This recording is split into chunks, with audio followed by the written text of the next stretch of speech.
Hello and welcome to World of Floorcraft. We are Karen and Nelson Rose, and this is a reminder clip for the beginner class at the Kenn Centre on the 7th of March 2023. We did a first move, a shoulder slide, an octopus and a Wurlitzer. If you need teaching information for those moves, there are links in the description below for the teaching clips for each of them, and this clip will show you how everything went together. So the whole lot went 5, 6, a first, move, back, in, twist, twist, turn, face, return, shoulder slide.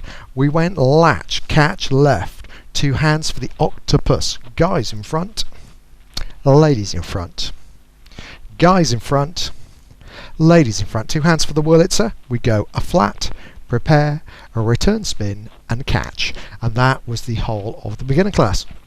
Hope you find that useful. Do like, subscribe and hit the notification bell if you're finding what we do useful, because that way you'll know every time a new video comes out and you will help promote the channel. So thank you to everyone who does that. Music recommendation on the end. If you have any questions or comments, do pop them below and we will do our best to answer any questions. And as always, thank you for watching World of Floorcraft. I hope you have enjoyed learning some modern jive. There is a link to some music that is good to dance modern jive to. Thank you to everyone who hit subscribe. You are helping us to make more clips. Thank you. Keep dancing.